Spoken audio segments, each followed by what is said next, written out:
Quel titre de chanson résumerait ta vie ? As-tu une cicatrice qui a une histoire particulière ? Quelle est la célébrité que tu aurais aimé rencontrer ? Quel serait le voyage de tes rêves ? Est-ce que tu as déjà dû faire un choix qui a totalement changé ta vie ? À quelle chose imaginaire croyais-tu quand tu étais enfant ? Aléatoire, c'est le podcast qui laisse le choix au hasard et où personne ne sait quelle sera la prochaine question. Dans chaque épisode, j'échange avec une personne, qu'elle soit artiste, humoriste, militante ou homologue du monde du podcast, qu'elle soit déjà célèbre ou qu'elle gagne à être connue, en lui posant 20 questions piochées au hasard. Je suis Jacques et vous écoutez Aléatoire.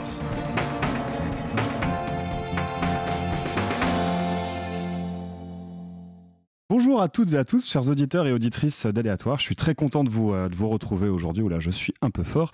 Donc de vous retrouver aujourd'hui en présence de Moïse The Dude.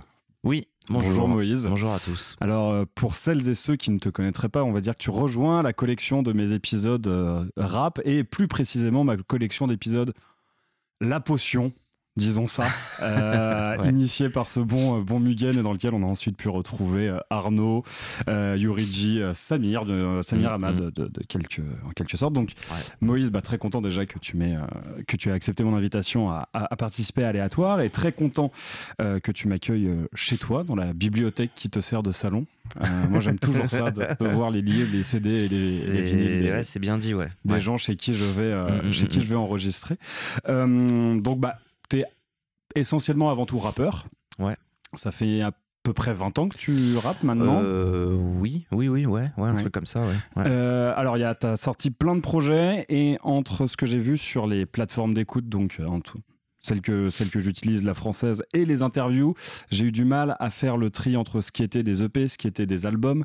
Donc je pense qu'on va reprendre ça. Okay. Mais avant tout, t'as une particularité, on va dire, pour un rappeur, c'est que t'as commencé avec un collectif de reggae. Ouais. Carrément. En fait, c'est qu'au départ, c'est vraiment une question de hasard, on va dire, de rencontre. C'est que j'étais pote avec des gens qui faisaient du reggae, qui avaient un groupe live. Mmh. Et moi, ça faisait déjà quelques temps que j'écrivais des textes de rap. Sans rien en faire, quoi. Je les rappais même pas, juste j'écrivais. Okay, ouais, je me disais, juste, peut-être qu'un jour... Mais t'avais déjà des flows dans ta tête quand tu les écrivais ou même pas encore ? Non, pas vraiment. C'est la science du flow, c'est venu assez tard. C'était vraiment juste du débit, quoi, du débit de texte, voilà, avec des rimes quand même. Mais donc j'ai rencontré ces gens. Enfin, je suis devenu ami avec ces gens qui avaient un groupe de reggae. Et parmi ces gens-là, il y a un pote qui lui voulait faire un sound system. À côté du groupe live, donc le sound system, du coup le concept c'était de passer des galettes, quoi, passer des sons, des disques, ouais. Et entre les sélections c'était de faire des morceaux en live, mais en mode phase B, tu vois, en mode on prend une phase B qu'on kiffe et puis on pose des trucs dessus, un truc qui est assez hip-hop finalement dans l'esprit. Et le but de mon pote c'était justement que ce soit raga et hip-hop, et comme il a eu vent que j'écrivais des textes, okay. Il m'a dit, ouais, tu veux pas, vas-y, viens, on fait des trucs, quoi, on se lance et tout. Donc on a fait des petites répétitions, c'était dans ma province à l'époque encore, donc vers Chartres. Donc on a fait des répétitions, et puis en fait très vite on a eu des morceaux à deux au départ, et après avec plein d'autres gens qui se sont agglutinés au son pour arriver à un collectif d'une quinzaine de personnes, en fait, avec tout le monde n'est pas actif de la même manière, mais en gros, un collectif comme ça. Et en fait, au fil du temps, on s'est mis à beaucoup tourner, beaucoup faire de concerts, un peu partout en France, beaucoup dans le réseau associatif. Le réseau associatif, en fait, bien sûr, les SMAC. Donc voilà, donc on a énormément tourné. On a fait. Moi, là, je me suis arrêté il y a quelques années, mais. Je pense que là, le crew, il en est à, je sais pas, peut-être 500 concerts, tu vois. Ah oui, parce que du coup, le crew continue. Ouais, le crew continue. Mais je crois, on n'a pas dit le nom d'ailleurs c'est le Ballet Batché Crew. Voilà. Et donc voilà, et moi, j'étais un peu le rappeur du crew, on va dire. Okay. J'étais vraiment la touche hip-hop du crew. Sauf que bon, au bout d'un moment, j'avais envie de faire des trucs vraiment qui me tenaient à cœur, des trucs perso, en fait. Et mes influences en rap américain notamment, je me voyais pas les diluer. Déjà fallait que je les digère moi en tant que rappeur, si tu veux, et après je me voyais pas diluer tout ça toutes ces nouvelles envies dans le reggae, dans le principe du son de système qui était majoritairement reggae quand même. Et les gens qui m'entouraient à cette époque-là comprenaient pas forcément mon délire non plus, tu vois. Enfin, c'est bon, voilà. Donc à un moment donné, je me suis dit, donc là c'était en 2013, si je dis pas de bêtises, par là quoi. Je me suis dit, bah vas-y, en fait, je vais tracer ma route tout seul. Donc j'ai pris mes distances avec le crew, enfin avec l'activité musicale du crew, parce que ça reste mes plus proches amis. Avec ces acteurs. En réalité, ouais.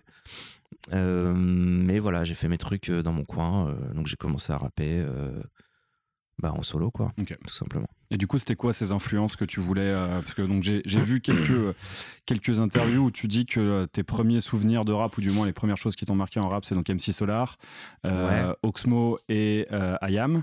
Ouais. Mais c'est vrai qu'aujourd'hui, ce que tu fais, on va dire que c'est très très influencé américain.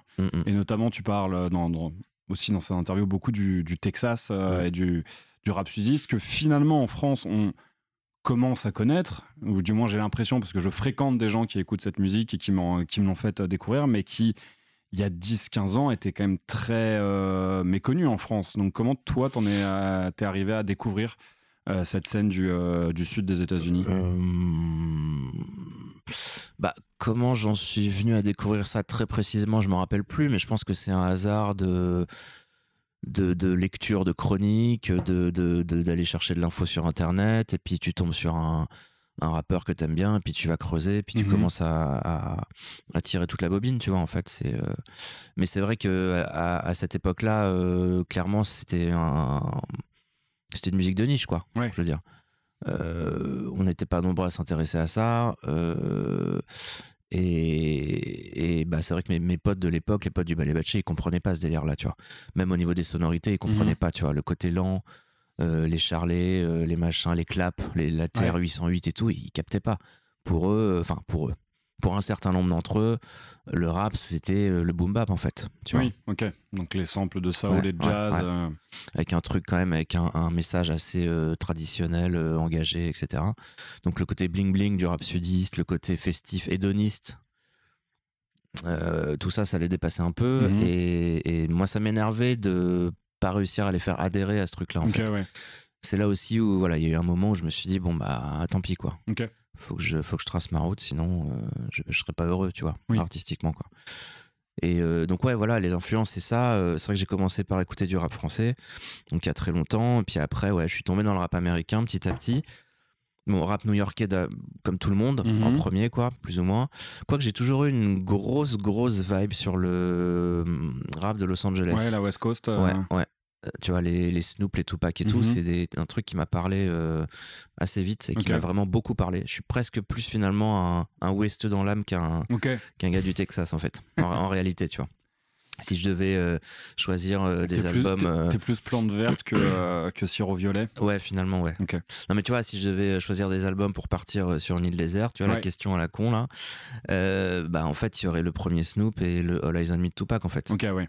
Il n'y aurait pas d'album texan. Parce qu'il faut faire un choix, hein, je veux dire. Bien sûr, oui. Voilà, évidemment, mais j'ai énormément de classiques de rap texan dans mon petit panthéon, mais en fait, je me suis pris des giga claques sur le Doggy Style de Snoop et le All Eyes on Me de Tupac, en fait. Et ça paraît. Est-ce que tu te souviens de ta première écoute de ces albums? Ouais, le Doggy Style, j'ai un souvenir assez fou de ça, enfin fou parce qu'il est précis. En fait, j'étais chez un pote, dans son pavillon, tu vois. C'est une fête en après-midi, j'étais pas très vieux, quoi, donc petite boom d'après-midi, on va dire. Et là il y a un de ses voisins qui était un tout petit peu plus vieux que nous, et j'ai plus le contexte précis, mais je me retrouve avec ce type là dans un couloir de la baraque, tu vois. Il y avait un poste CD et le gars il avait Doggy Style, et il met Doggy Style dans le poste, il me joue des morceaux et moi j'étais là, tu sais, j'étais en alu total parce que je connaissais pas ce son là, et voilà, il y a eu un choc, il y a eu un vrai truc. Du coup, je lui pose des questions, je lui dis mais c'est quoi, c'est qui, machin. Bon, il me vend un peu l'album, quoi. Il me le prête d'ailleurs. Il voit que j'accroche et tout, il me dit bah vas-y, je te le prête, tu l'écoutes, tu l'enregistres sur une cassette, et puis il y avait moyen de faire des copies sur des cassettes. Et puis je lui ai rendu après, tu vois. Et ouais, ma première rencontre avec Snoop, c'était ça. Et j'ai vraiment ce souvenir vif, tu vois. Enfin, Ouais, c'est bah pas ouais. je l'ai pas fantasmé, quoi. C'est un truc, je revois le mec là qui arrive avec son CD, qui met le CD dans le poste et tout, et qui me joue. En plus, il me les skip un peu les morceaux, tu vois. Mhm. Il me fait découvrir l'album en le balayant un peu, et à chaque fois qu'il y a une prod qui partait, j'étais comme un ouf, quoi. Ok, ouais. Donc, ouais. Gros kiff là-dessus. Très bien. Donc du coup, en 2013, tu quittes ton collectif pour voler de tes propres ailes, on va dire. Et donc, comme je te disais, c'est un peu, j'ai un peu eu du mal à me retrouver dans qu'est-ce qui est un album, qu'est-ce qui est un EP, qu'est-ce qui est est-ce que tu, je sais pas, même si toi-même tu considères avoir sorti des mixtapes. Non, j'ai sorti des EP ou des albums, mais Ok. après, en fait, en gros, en dessous de 10 titres, j'ai tendance à dire que c'est un EP. Ok. Et au-delà de 10 titres, 10 titres, ça va plutôt être un c'est album, un mais album. Ok. ça veut plus dire grand-chose aujourd'hui, ce genre de format, en fait. Oui. Parce que donc ton tout premier projet, c'est The Dude volume 1 ouais. et volume 2. D'abord le 1 Oui. et le 2 l'année d'après. Ok, Ouais, d'accord. ouais. Ensuite, le premier album en 2016, Dude Life. Ouais. Ok.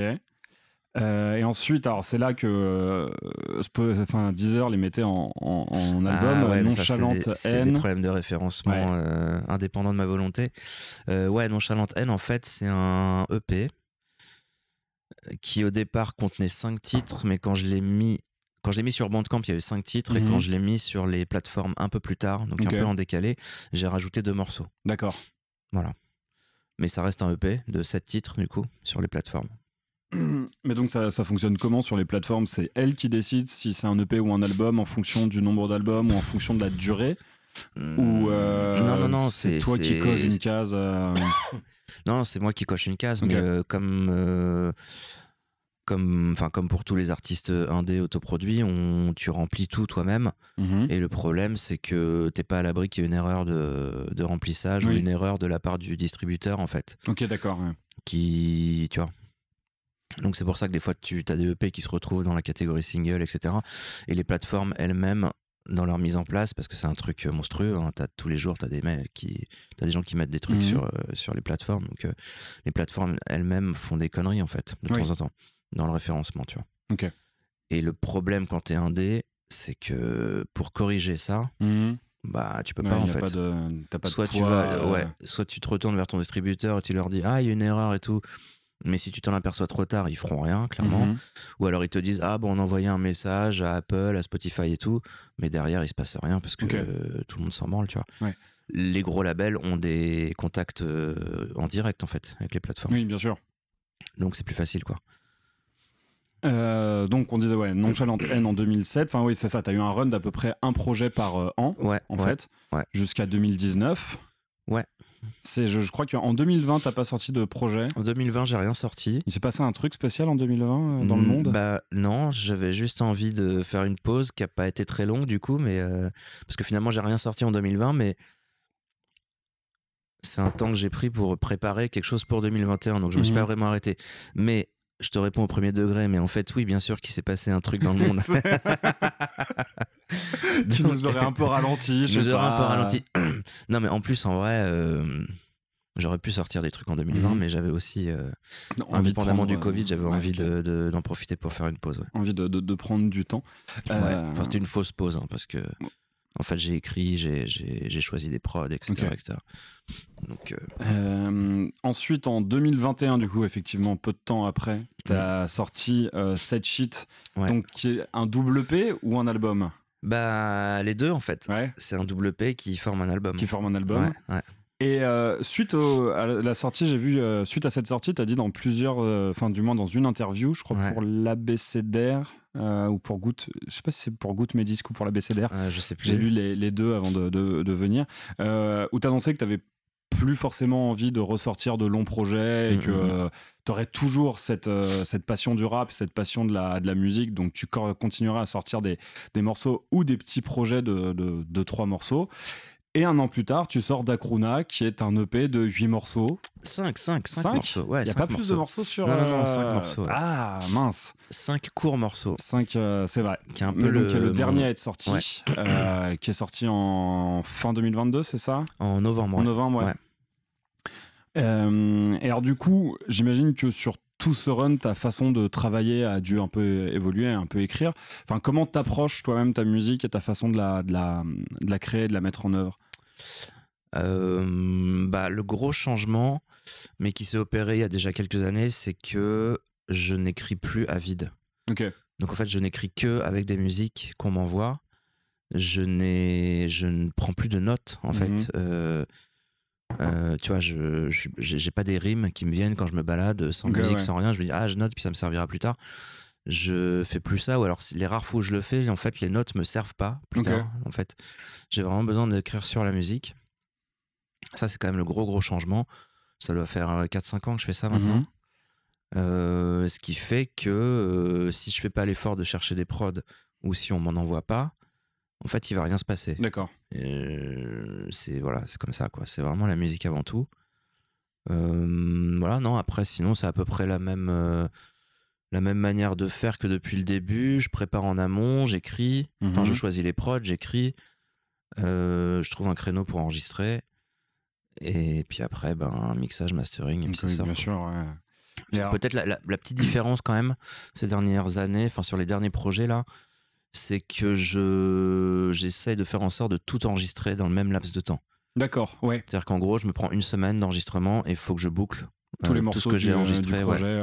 Ouais. Okay. Je fais pas genre j'enregistre un morceau et 3 mois plus tard j'enregistre le suivant, etc. C'est parce que ouais, vas-y. Non, parce que juste ça fait chier d'attendre autant et que j'ai envie que le truc soit. J'ai envie d'être efficace, tu vois. D'accord. J'ai pas envie d'y passer 2 ans. J'ai pas envie de passer 2 ans sur un EP parce que j'ai pas réussi à tout enregistrer en même temps. Enfin, tu vois. Donc voilà, c'est une question de logistique, mais en même temps, ce qui est cool, c'est que ça me met dans une vibe. Je sais que je vais me faire une semaine d'enregistrement, tu vois, une semaine de travail, et puis t'es dans ta bulle et c'est cool. D'accord.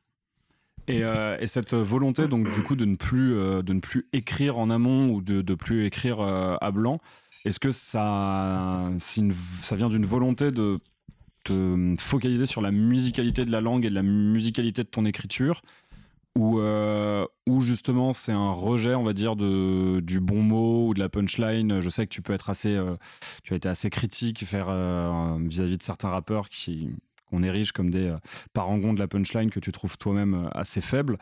On ne citera pas de nom parce que nous sommes dans un podcast bienveillant. Parce que trop de noms. C'est faux. Tu peux dire tous les noms que tu veux. mais ouais, qu'est-ce qui t'a donné, qu'est-ce qui fait que dans ton processus créatif, tu vraiment t'as voulu te dire je n'écris plus si je n'ai pas de prod? En fait, c'est comme tu disais, là, c'est la musique avant tout, en fait. Je considère que je fais de la musique et oui, c'est pour la musicalité de la langue, c'est pour avoir un flow avant d'avoir un texte.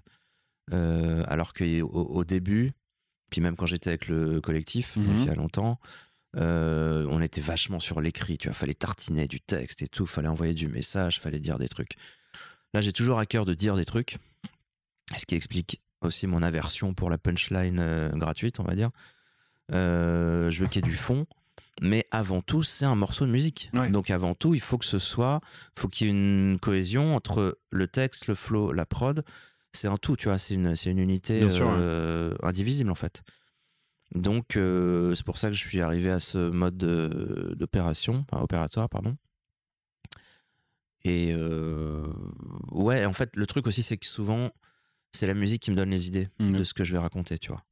Les images, je marche beaucoup par image. Ok.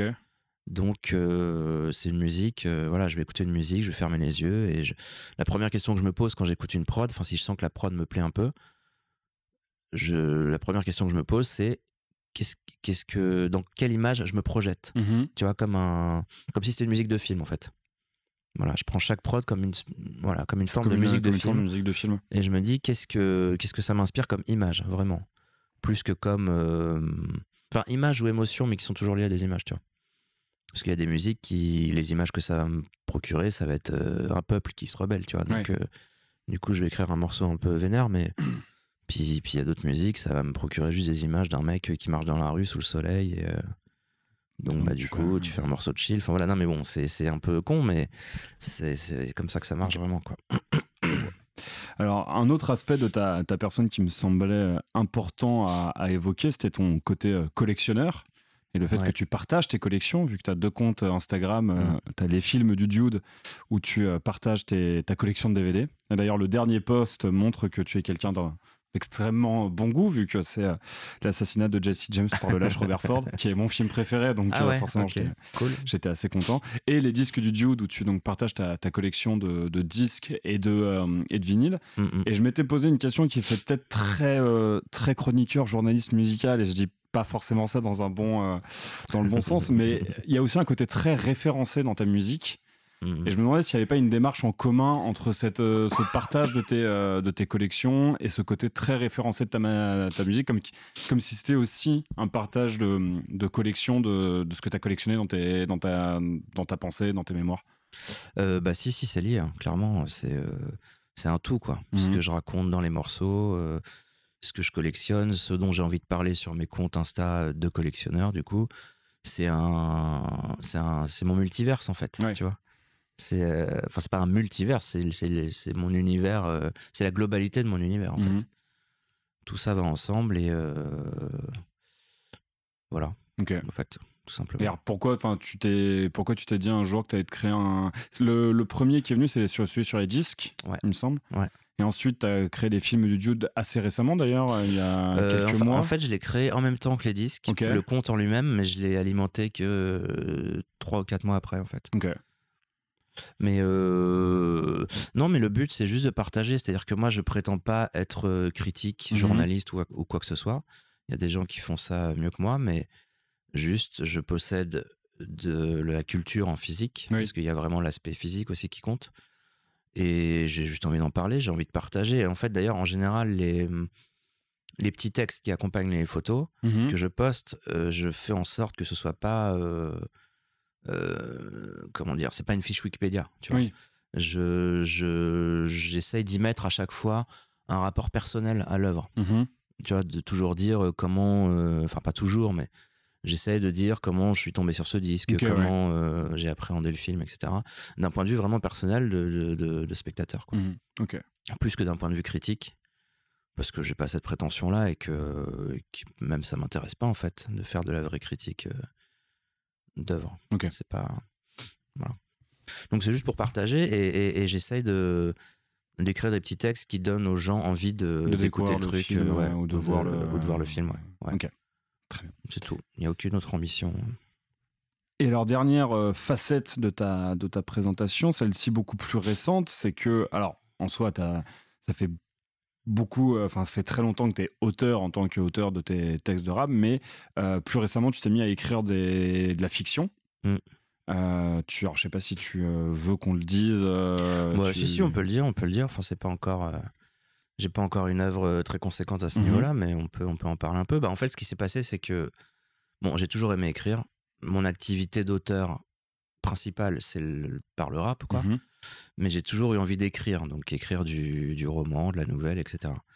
Sauf que j'avais jamais vraiment pris le temps de le faire.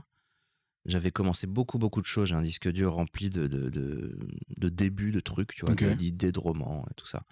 De trucs pas aboutis du tout. Mais je pense qu'il me fallait une forme de maturité en fait. Il me fallait le temps, il me fallait la maturation, il me fallait des déclics divers et variés pour vraiment essayer de concrétiser cet aspect-là de l'écriture. Et ce qui s'est passé, c'est que je crois que c'était pendant le confinement d'ailleurs, le premier. Le truc en 2020 donc. Ouais, le fameux événement de 2020. J'ai vu passer un appel à texte pour des nouvelles érotiques. Pour un recueil, donc aux éditions de la Musardine, qui est une grosse maison d'édition spécialisée dans le... c'est un peu la maison d'édition spécialisée en érotisme et en pornographie, littérature pornographique, quoi. Et j'ai envoyé un texte qui a été sélectionné. Et en fait, ça s'est reproduit, j'en suis à 5. En fait. D'accord. Donc publié dans des recueils de nouvelles. Je suis à 5 nouvelles érotiques publiées dans 5 recueils différents. Donc. Et donc en fait sur on va dire les 2 premières nouvelles qui ont été sélectionnées, ça m'a donné une force incroyable, tu vois. Je me suis dit ok, je sais écrire, enfin ça veut dire que je sais écrire au moins sur un format court, je sais construire une histoire. Ouais, ce truc de si on a 2 coups sur coup qui sont sélectionnés, c'est pas juste un coup de chance. C'est Voilà, j'en suis à 5, je me dis voilà, on est clairement plus sur un coup de chance. Donc ça m'a donné en fait la force et le sentiment de légitimité pour me dire que je pouvais peut-être écrire vraiment, tu vois. Et en plus de ces nouvelles érotiques qui restent quand même, c'est un truc assez spécifique, quoi. L'érotisme, faut quand même répondre à un certain, pas un cahier des charges, mais bon, faut qu'il y ait du cul, quoi. Hein, Oui. je veux dire, Oui, c'est oui. voilà, c'est quand même ça le principe. Ça m'a donné la force pour écrire des choses pas érotiques, du coup. Mhm. Et j'ai 2 nouvelles classiques, quoi, D'accord. qui ont été publiées aussi dans une petite revue littéraire de Saint-Malo qui Mhm. s'appelle L'Hermine et la Plume. Et donc, ils m'ont pris 2 nouvelles. Ça, c'était en 2021 Mhm. et peut-être début 2022, enfin par là, 2022. quoi. Et ça m'a donné encore plus de force et encore plus d'envie d'écrire un foutu roman, tu vois. Ok, très bien. Donc je suis là-dessus T'as dessus, et là. franchement c'est galère, mais parce que ça n'a rien à voir avec l'exercice de la nouvelle. Bien C'est un sûr. peu oui. le EP album en musique, tu vois. C'est-à-dire que Oui. j'ai toujours été relativement efficace sur les EP et je sais que je peux être un peu plus chiant sur les albums. Sur les tu vois. albums, ouais. Ok. Bon bah là en nouvelle, enfin voilà, nouvelle versus roman, c'est un peu je me retrouve un peu face au même cas de figure, tu vois. Ok, d'accord. Mais voilà, après c'est du boulot. Moi je suis en autodidacte total hein, sur l'écriture, quoi. Ok. Sur la littérature, on va dire. J'ai aucune notion, c'est vraiment un truc que je fais spontanément et tout. Donc bah c'est du boulot, quoi. Enfin, Mhm. c'est comme pour le rap, hein, c'est du taf, Bien et puis sûr. tu t'améliores, et puis tu trouves tes automatismes, et puis donc voilà, je suis en plein dedans, quoi. Et t'as un peu comme t'en as eu pour le rap, t'as des influences littéraires qui te... Ou t'essayes de... je sais pas, non, pas forcément les retranscrire, mais des gens dont le travail t'inspire, ou quand tu les lis, tu te dis c'est trop bien, je veux faire la même chose. Ouais, il y en a quelques-uns. Bon, je suis très littérature américaine, un peu côté un peu trash, tu Ok. vois. Enfin, trash, ça veut rien dire, mais bah, un type comme Bret Easton Ellis, tu vois, j'aime Oui. beaucoup. Hubert Selby, Ah, ça, je ne connais pas. William Vollmann, Non plus. dont l'un de ses romans qui s'appelle La famille royale m'a D'accord. complètement fucké le cerveau, tu vois. Même s'il a un style qui est pas toujours hyper accessible, donc c'est pas forcément une influence en soi, mais en tout cas la liberté et l'ampleur qu'il a dans son écriture et dans ce qu'il raconte m'a complètement fait exploser les neurones, quoi. J'ai une énorme passion pour un gars qui s'appelle Erskine Caldwell. Ok. Donc ça, c'est un écrivain plutôt des années 30-40 qui a énormément écrit, et tu vas voir, il y a une logique, sur le sud des États-Unis, D'accord. et notamment les campagnes sudistes, les blancs, Ouais. les white trash. Les wasps. Ouais. Donc c'est vraiment... Enfin, j'ai lu plein de bouquins de lui et c'est chambé. Et c'est chambé parce que c'est une écriture qui est simple, Mhm. qui est assez directe, et en même temps il y a besoin de rien de plus, tu vois. C'est-à-dire qu'il n'y a pas de grande formule, il n'y a pas de grande métaphore, on est dans l'action et il arrive à te décrire des choses avec très peu de mots, et il y a ce côté synthétique très, très direct, quoi, que j'affectionne particulièrement parce que c'est aussi ce que je recherche dans le rap et c'est ce que j'apprécie dans le rap. Enfin, tout est lié à ce niveau-là, tu vois. Et puis voilà, puis pour en citer un dernier, il y a un gars qui s'appelle Harry Cruz, Ok. dont j'ai découvert les œuvres il n'y a pas très longtemps. J'ai lu 2-3 bouquins de lui et c'est vraiment cool. Pareil, encore cette écriture très assez directe, et les gars, ils ont un truc à te raconter, ils te le racontent, et c'est à la fois pas compliqué et à la fois tu te dis mais comment ils font pour que ce soit aussi simple, tu vois. Simple. C'est ça le truc, parce que c'est des gars qui ont du talent évidemment, mais c'est marrant parce que ces gens-là dont je te parle, genre Harry Cruz et Caldwell, c'est des gens qui n'étaient pas écrivains au départ. Enfin, c'était pas une vocation chez eux. C'est des gens qui ont des vécus incroyables, qui ont fait les 1000 pires boulots de la terre, qui ont traîné dans tout un tas de milieux. Un peu comme Bukowski. Ouais, c'est ça, ouais. Ce genre de profil, quoi. Ok. Donc j'aime beaucoup ça. Puis après, en écrivain français, bah, j'adore Pénac, par exemple. Du coup, ça n'a rien à voir. Encore que cette écriture directe et imagée, à la fois simple et sophistiquée, on y est. Enfin, bon, voilà. Ok. En gros. Très bien. Et donc, premier roman à venir. Ah bah ouais, j'espère. On verra. Bah écoute, je ne sais pas si tu as des choses à ajouter sur ta présentation. Non, c'est bien. Pour commencer, on va C'est pouvoir passer au vif du sujet. Que penses-tu de la manière dont tu as été élevé ? Ah ouais, putain, on y va direct, quoi. D'accord. pense que C'est vrai elle attaque, elle est bien, elle est bien. Elle attaque sévère. Comme pour tout le monde, j'imagine, il y a beaucoup d'ambiguïté. Mhm. C'est-à-dire que je pense que j'ai eu vraiment une très bonne éducation dans l'ensemble. Et en même temps, il y a des aspects de cette éducation qui m'ont pu m'handicaper, tu vois.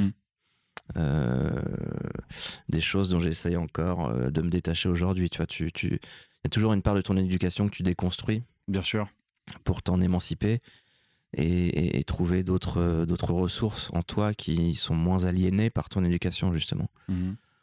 Mais dans l'ensemble, non, je suis plutôt content de mon éducation, qui était simple, qui était basée sur des valeurs. Alors, le mot valeur, il a été très galvaudé, mais une éducation qui était basée sur des valeurs de base, c'est-à-dire faut être respectueux des gens, faut être gentil, faut être poli, faut être honnête.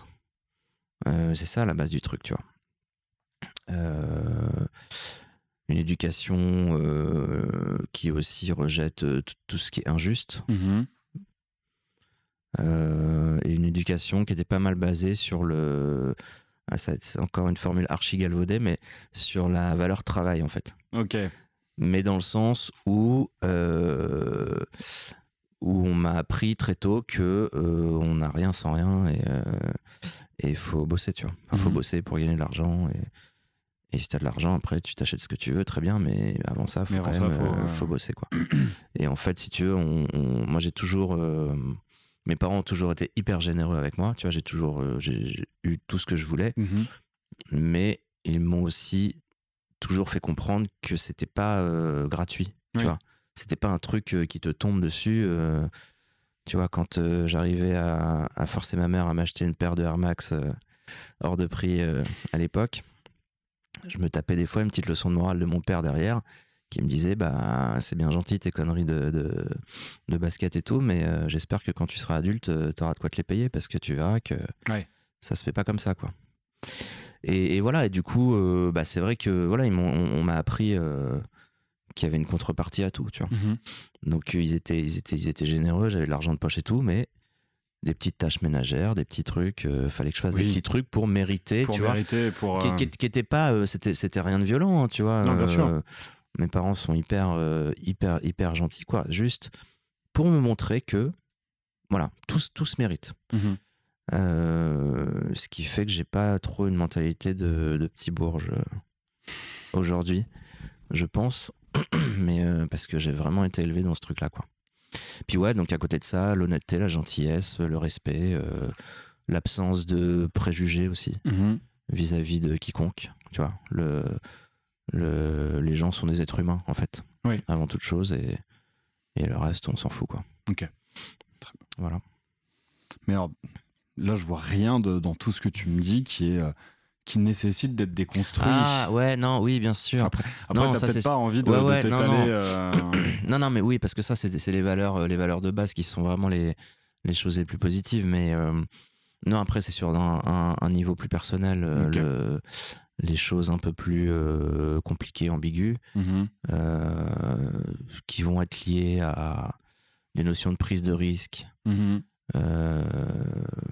En gros, pour synthétiser, on m'a toujours plus appris que traverser la rue, c'était surtout le risque de se faire écraser, alors que j'aurais aimé qu'on m'apprenne que traverser la rue, c'était plutôt la possibilité d'accéder à quelque chose, certes d'inconnu, mais qui peut être très cool. Ok, je vois. Tu vois ce que je veux dire? Donc, et ça, c'est un truc, je schématise à mort, parce que ça a pu donner lieu à des scènes de conflits terribles avec mes parents, mais c'est un truc qui m'a beaucoup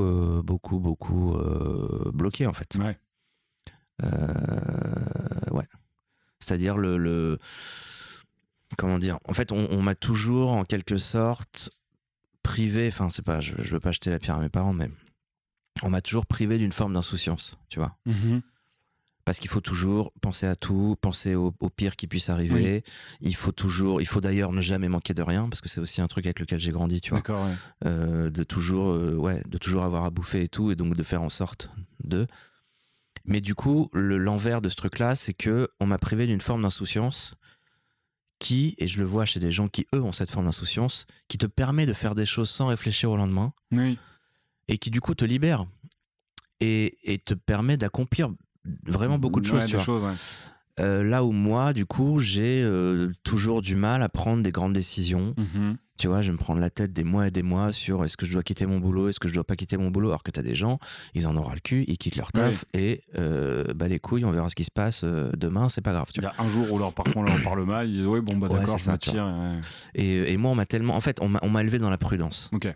Vraiment, le revers de la médaille, c'est qu'on m'a élevé dans une prudence, une over-prudence qui est handicapante, qui est paralysante en fait. De ouf. Et donc cette prudence-là et ce manque d'insouciance, je commence tout juste à m'en défaire. Tu vois. Ok. Voilà, ça serait ça le côté négatif. Mhm. Je vois assez bien. As-tu déjà fait un rêve dont tu te rappelles des années plus tard?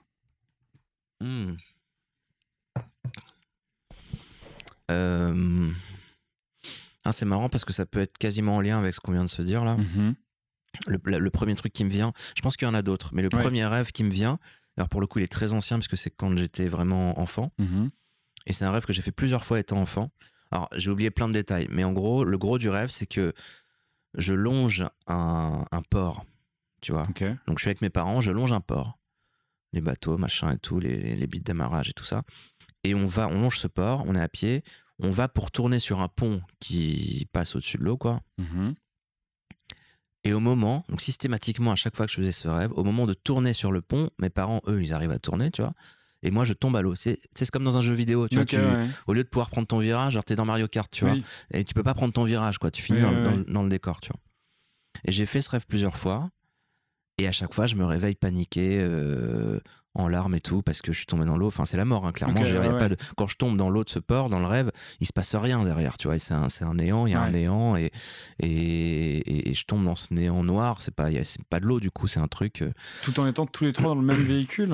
Non, on est à pied, on est à pied, okay. ouais. Et donc, je me réveille, et bah voilà. Et je l'ai fait plusieurs fois, et bah, je m'en souviens, tu vois. Alors, je pense qu'il est pas très difficile à analyser. Là, j'ai la flemme, je te le cache pas, mais non, mais je pense que c'est clairement là. Pour le coup, c'est lié à cette idée de prudence et de toujours tout contrôler pour pallier aux imprévus, tu vois. Là, je suis dans un rêve où je suis gamin. Je vois mes parents partir au loin, qui eux arrivent à accéder au pont, et moi je me plante dans l'eau qui est une eau noire, un néant noir, et qui est clairement la mort, tu vois. Alors après, à quoi c'est lié, je sais pas, parce que j'ai toujours eu très peur de la mort, et je suis aussi un miraculé de la médecine. Ok. Peut-être que c'est lié à ça, tu vois. C'est-à-dire un miraculé de la médecine. C'est-à-dire que en fait, quand je suis né, j'avais un grave problème à l'estomac, en fait. Ce qui fait qu'à 9 jours, j'ai dû être opéré en urgence parce que je pouvais pas me nourrir, etc. Et on est en 81 à ce moment-là, on n'est pas en 2023, et c'est une opération qui est très rare, avec un taux de mortalité qui est immense, tu vois. Très élevé, ouais. Et donc du coup, panique à bord, mes parents complètement catastrophés, etc., etc. Je dois me faire opérer à Paris, puisque à Chartres, on fait pas ça. Et ce qui s'est passé, donc j'ai été opéré, j'ai survécu, premier miracle, mais c'était vraiment chaud, quoi. Et après, le truc, c'est qu'il y a eu des complications, ce qui fait que mes parents n'ont pas pu me récupérer. Ils n'ont pas pu m'avoir avec eux pendant les premiers mois de ma vie, en fait. Ah oui, d'accord. Ouais. Donc j'étais séparé de mes parents pendant les premiers mois de ma vie, et eux séparés de leur enfant. Donc c'était un traumatisme immense qui explique aussi énormément de choses. Bien sûr, ouais. Voilà, par ailleurs. Et c'est vrai que des fois je me dis, moi j'étais trop petit, je me souviens de rien de ça. Ah, tu évidemment, vois. oui, 9 jours. Ouais. Mais je me dis, est-ce que dans nos chairs, et est-ce qu'il n'y a pas une inscription de ces choses-là dans nos chairs, dans nos gènes psychologiques, tu vois, même si on n'a aucun souvenir, comme le trauma de la naissance, tu vois, il y a tous ces trucs-là. On doit forcément porter ça, je pense. Donc, tu vois, ce rêve-là, qui est clairement une peur de mourir, d'être séparé de mes parents, etc., est-ce que c'est pas un écho à ces premiers mois de vie qui ont été très incertains, en fait? Voilà. Très... Ouais. Non, mais c'est... Ah bah... Il y a des questions, il y a des réponses, quoi. Bah écoute, parfait. On va parler cinéma parce que je pense qu'on très bien. on a plein de choses à dire, toi et moi. Y a-t-il un film que tu as tellement vu que tu cites les dialogues au quotidien? Alors, j'ai une très mauvaise mémoire, donc je suis pas trop le genre à citer des dialogues au quotidien. Néanmoins, je pense que je peux citer assez facilement les dialogues du Gendarme de Saint-Tropez. Ok. Ouais, parce que j'adore Louis de Funès et j'adore la série du Gendarme de Saint-Tropez. Les 4 premiers films, en tout cas.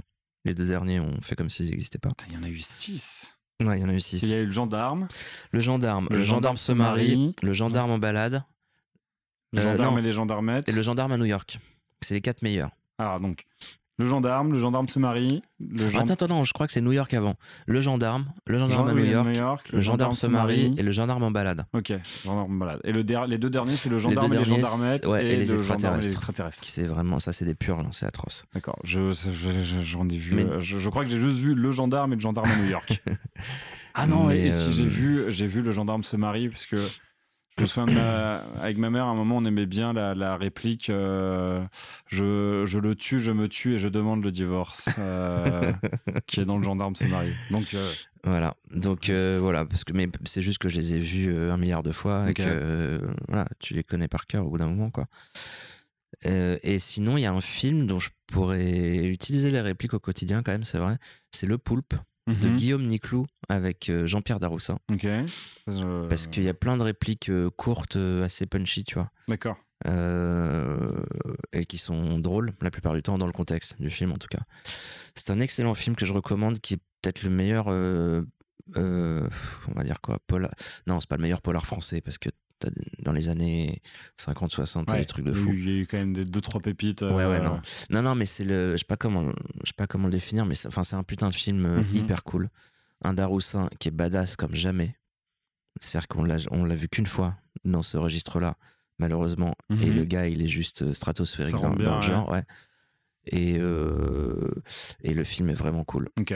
Espèce d'enquête policière un peu légèrement déstructurée. Ok. Qui est vraiment charmé, quoi. Il y a plein de répliques, tu vois, ça fuse. Tu vois, c'est le genre de truc où ça fuse, quoi. Et en fait, donc c'est tiré d'une série de bouquins. Je sais pas si tu connais. C'est Le Poulpe, en fait, c'est une série de bouquins, une série de petits polars, ces petits bouquins très, très fins, très courts. Ça a été. Putain, qu'est-ce qui a créé ça? C'est un patron du polar. C'est pas Didier Deninx, c'est Jean-Bernard Pouy. Tu vois ça? Tu vois, pas du tout. Bref, c'est Jean-Bernard Pouy et je crois que je le prononce mal, Didier Deninx. Enfin, bref. C'est ces gars-là qui ont créé ça. En fait, ils ont voulu créer une série de polars avec un personnage et un cahier des charges. Parce qu'ils n'ont pas écrit tous les polars eux-mêmes. Ils ont fait appel à plein d'auteurs. Ok, d'accord. Mais à chaque fois, il fallait respecter un cahier des charges. Ce qui fait que tu as une unité au niveau de l'histoire, au niveau de la caractérisation des personnages, etc. Et c'est vraiment cool. D'accord. Voilà. Très bien. Je crois que c'est vieux, hein, je te dis ça, ça fait au moins 10 ans, voire plus, et je crois qu'ils n'en font plus. Enfin, c'est une série qui s'est arrêtée, quoi. Mais la série de bouquins à 10 ans? Ouais, plus que ça même. Ok, d'accord. Ouais. Mais elle s'est arrêtée, il y a peut-être pas très longtemps, mais elle s'est arrêtée, je crois. Ok, d'accord. C'était aux éditions La Baleine, si je dis pas de bêtises. J'irai voir. Ouais, c'était vraiment cool, ouais. Très bien. Et alors sinon, c'est le film que tu as le plus vu, tu sais lequel ce serait? Bah, je crois que le film que j'ai le plus vu, il y a moyen que ce soit 4 mariages, un enterrement. Ok. Non, mais j'aime beaucoup Hugh Grant, hein, donc je peux comprendre. Non, mais parce qu'en fait, le truc, c'est que je me suis rendu compte il y a pas longtemps qu'il y a une différence entre les films que tu préfères. Ah, bien sûr. Et les films que tu vois le plus. Évidemment, oui. Donc, en fait, j'adore 4 mariages, un enterrement. Enfin, j'aime vraiment le film, tu vois, c'est pas juste un truc que je regarde en mode second degré ou quoi. Je l'aime au premier degré, ce film. Ouais, vachement bien. Hein, pour tout un tas de raisons. Et je me rends compte que c'est peut-être le film que j'ai le plus vu, presque involontairement, tu vois. C'est-à-dire que des fois, tu sais pas quoi regarder, t'as envie d'être dans une zone de confort absolu. Oui, t'as même parfois envie de t'endormir devant un film. Du coup, il est clairement dans la liste. Voilà. Et je vis avec quelqu'un qui est archi fan de ce film aussi, donc forcément. Forcément, ça aide. Bah oui, voilà. Très bien. Et alors, dans ce cas-là. Donc après, je pense qu'il doit être dans le top 5 des films que j'ai le plus vu. Okay. Et dans ce cas-là, quel serait ton film préféré? Tu fais la différence assez justement entre le film qu'on a le plus vu et le film préféré. Mon film préféré, je vais dire que c'est Hit de Michael Mann. Ah merde, pourquoi? Parce que c'est trop bien. Non. Ah si. Non, je t'assure que non. Je sais que Michael Mann divise, et j'avoue que ça me dépasse un peu, mais bah non, moi c'est Hit, mais moi je suis archi fan de Michael Mann en général déjà, et Hit pour moi c'est un truc de ouf, quoi. Très bien. Sinon je peux dire Sonatine de Kitano. Je l'ai pas vu. Tu préfères? Oh là là, Mais... ouais, bon bah allez. Mais je préfère, ouais. J'arrête cette interview. Ça marche. Oh bah écoute, j'allais l'arrêter avant. Déjà qu'il n'y a pas de russe blanc. Mais ouais, non, Hit. Ouais. On en parlera en off éventuellement. Très bien. Mais vraiment, je ne comprends pas. As-tu déjà changé radicalement d'opinion sur un sujet? Ah putain, c'est une bonne question, ça. C'est pour ça que je la pose. Alors, oui, forcément. Après, radicalement, ça veut dire quoi, radicalement? C'est genre, tu penses un truc et tu penses vraiment tout l'inverse, quoi. Il n'y a pas de précision, donc c'est toi qui interprètes la question comme tu radicalement, veux. Le mot est fort quand même. Radicalement, c'est un mot, il a un sens, quoi. Alors radicalement, je suis pas sûr. Par contre, j'ai beaucoup d'opinions qui ont évolué au fil du temps, clairement, de façon plus ou moins forte. Peut-être que, mais c'est pas une opinion en fait, c'est plutôt une sorte de prise de conscience et tout ça. Mais je pense que j'ai beaucoup changé au niveau de la consommation de viande. Ok. Alors du coup, c'est très à la mode aussi, mais alors je suis pas devenu vegan ni même vraiment végétarien, mais en tout cas, enfin, en fait, quand j'étais ado, même jeune adulte, tu sais, je réfléchissais pas une seconde au fait que quand tu bouffes ta viande, un animal a été tué. Tu vois ce que je veux dire? Je conscientisais pas ce truc-là parce que juste j'avais envie de bouffer ma viande et je la bouffais et je faisais aucun lien avec rien. J'avais pas toute la chaîne de production en tête, tu vois. Alors qu'aujourd'hui, quand je bouffe de la viande, puisque ça m'arrive encore, le moins possible, mais ça m'arrive encore, je peux pas m'empêcher de penser à ce qui s'est passé, tu vois. Tuer un animal, et dans quelles conditions, et qu'est-ce qu'on fout dans ta viande, etc., etc. Donc ça, on peut dire que ça a quand même été un gros sujet quand même. Okay. Ouais. Et tu te souviens de ce qui t'a fait réaliser ça et changer de comportement par rapport à ça? Non, je pense que c'est progressif. C'est des rencontres. Ma compagne est végétarienne. Donc forcément, tu as aussi accès à des infos, tu vois. Elle est pas prosélyte du tout, je veux dire. Oui, non, mais tu vis avec quelqu'un, tu t'intéresses à... Elle m'empêche pas de bouffer ce que je veux, hein. Mais forcément, je m'intéresse à ça, quoi. Et puis quand tu réfléchis 2 secondes, tu te dis oui, en fait, c'est complètement con. On n'a pas besoin de tuer, en fait, pour bouffer, tu vois. Plus alors il y a le côté souffrance animale, qui est finalement pour moi le premier sujet, et il y a le côté écologique. On sait que la production de viande, massive de viande, c'est une atrocité pour la planète. Donc ouais, c'est un truc progressif qui s'est fait, c'est lire des choses, entendre les gens en parler, etc., etc. Et au bout d'un moment, tu te dis, mais ouais, ça va, enfin, je peux quand même... je peux faire ma part du boulot aussi, ouais. Mais donc effectivement, pas de changement radical, vu que tu as dit ça s'est fait au fur et à mesure. Ouais. Mais bon, tu vois, c'est un truc auquel je réfléchissais pas du tout, mais pas du tout, quoi. Oui, donc je vois. Y a-t-il un reproche que l'on te fait souvent? Si je dis non, c'est prétentieux, mais mais en même temps, non. D'accord. Non, je crois pas. Enfin, j'imagine que j'ai plein de défauts comme tout le monde, mais bien sûr. Je pense que je suis un peu égoïste, mais on me le dit jamais. Mais moi, je sais que je suis un peu égoïste. Mais je fais en sorte que ça ne pourrisse pas la vie de mes proches. Si on te le dit jamais, c'est peut-être aussi parce que t'es perçu. Enfin, c'est un jugement de ta c'est un jugement de ta personne, mais on peut mal se juger aussi si on te le dit jamais. Ouais, en même temps, on me le dit jamais. Non, on me fait pas. Est-ce que tu sens que des fois on voudrait te le dire, mais on ne te le dit pas? Mais non, parce qu'en fait, j'ai une conscience assez aiguë de ce que je suis quand même, tu vois. D'accord. Et j'essaie toujours d'avoir du recul sur ce que je suis et comment je me comporte, etc. Et je sais que je peux me comporter par moments de façon à ce que les choses soient en ma faveur. C'est ça que j'entends par égoïsme. C'est pas, je manipule pas les gens parce que ça marche pas, mais je veux dire, je suis pas fou et je suis pas comment on appelle ça? Je suis pas un pervers narcissique, tu Oui. vois. Mais je sais que oui, je peux avoir une vraie tendance à faire passer mes besoins avant ceux des autres. Ok, Tu vois. d'accord. Mais ça peut être des Oui, trucs mais c'est pas aux dépens de ceux des autres. Non, c'est pas forcément aux dépens de ceux des autres, mais je me rends compte que je me mets pas toujours à la place des autres. Mhm. Je cherche un exemple, mais non, mais tu vois, par exemple, avec madame, si on veut partir en vacances, on choisit une destination. Mhm. Elle a plein de destinations cool à proposer, j'en ai aussi. Je vais quand même avoir tendance à faire en sorte que ce soit mes destinations qui soient choisies, Je vois. tu vois, et pas de façon violente ou agressive ou particulièrement perverse, mais je me rends compte que dans ma manière de présenter les choses, d'enrober le truc, eh ben, j'ai quand même tendance à vouloir gagner la partie, entre guillemets. Tu Ouais, vois. je vois. C'est en ça que je dis que je suis un peu égoïste, Ok. mais on me le reproche jamais, donc je pense que ça va. Je dois être dans les limites Mhm. du raisonnable de tout être humain, tu vois. Mais je Peut-être- sais que j'ai ce penchant-là. Moi, je sais que j'ai ce penchant-là, vraiment. Peut-être que tu faisais ça si bien que les gens ne s'en rendaient pas compte. Oh, j'ai pas cette prétention-là Et non que plus. ton entourage, en écoutant cet épisode, va se dire Eh, mais. Ouais. Eh, mais c'est vrai, en fait. C'est Que- vraiment un connard, quoi. Tu viens de flinguer ton filon. Ouais, bah Voilà, ouais, félicitations. Désolé, les gens. Y a-t-il un point commun à tes amis? Ah. Ouais, ils ont tous une passion. Mm. Et parfois la même que les miennes. Les mêmes que les miennes. Mais ouais, je suis majoritairement entouré de gens qui ont des vraies passions, quoi. Ouais. Que ce soit musique, cinéma, littérature. Un truc culturel, Oui. plutôt. Ouais, t'as pas des- J'ai pas d'amis qui est passionné de voiture. Ok. Une passion que je respecte Oui, bah oui. totalement, hein, mais je veux dire...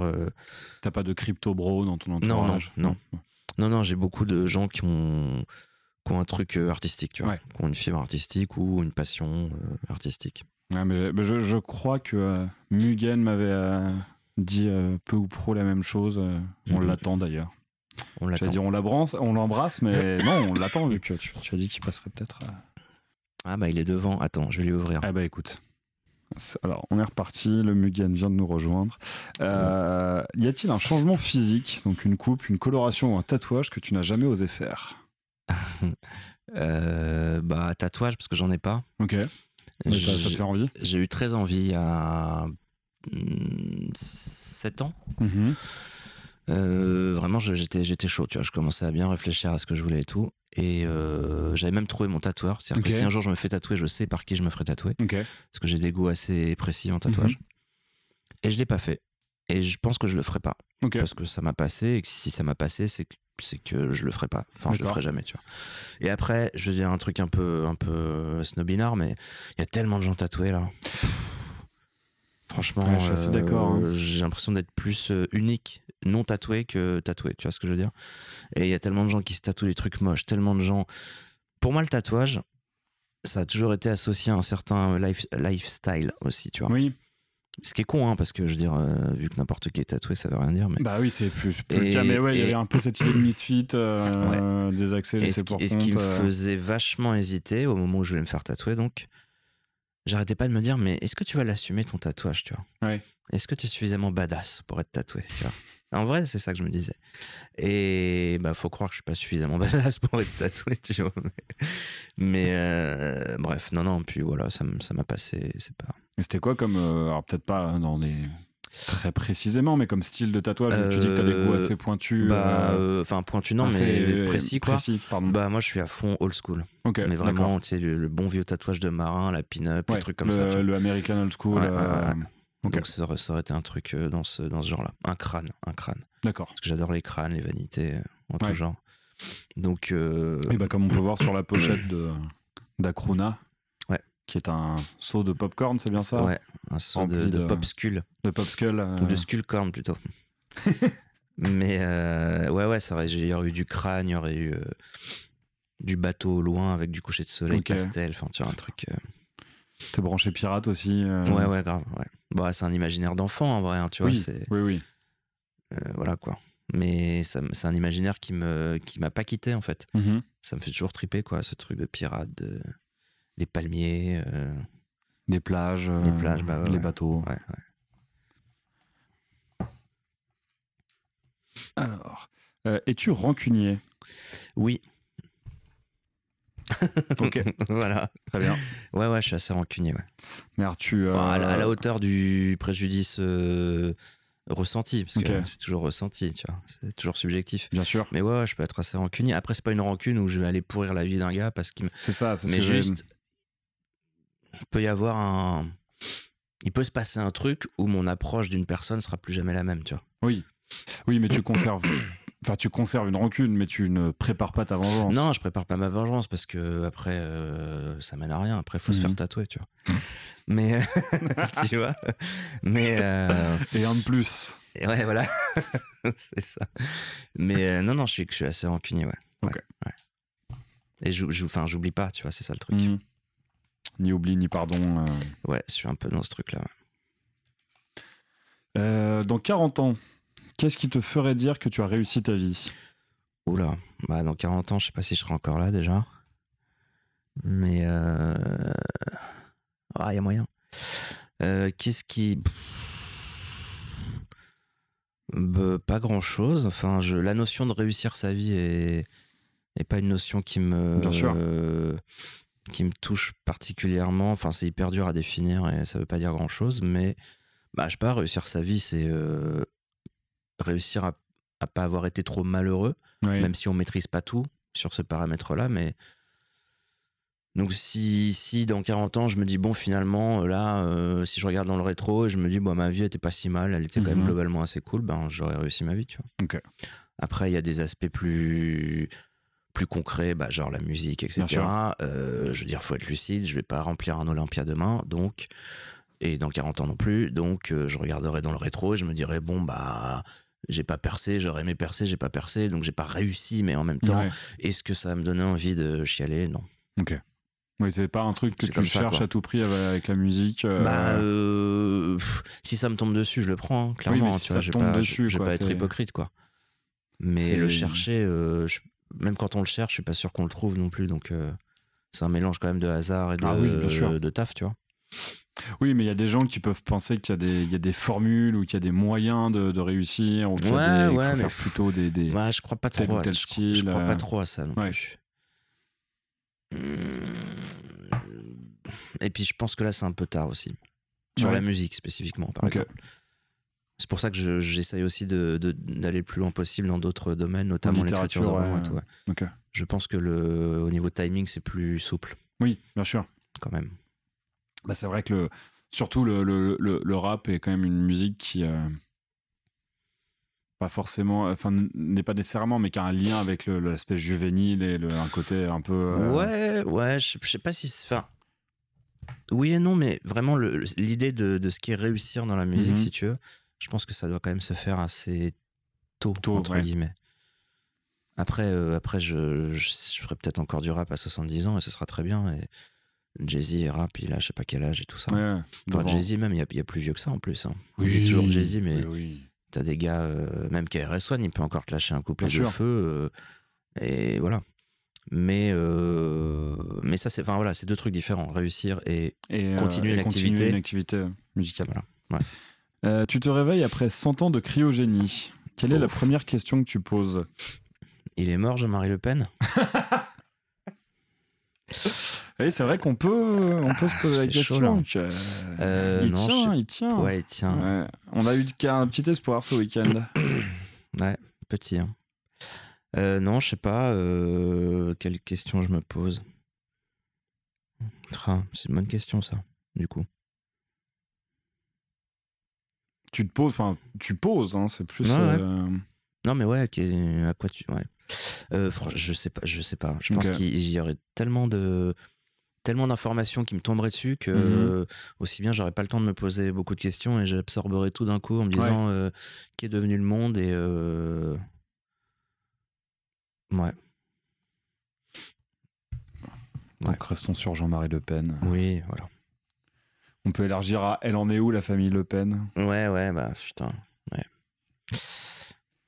Y a-t-il un sujet de conversation un peu absurde que tu aimes lancer dans les soirées?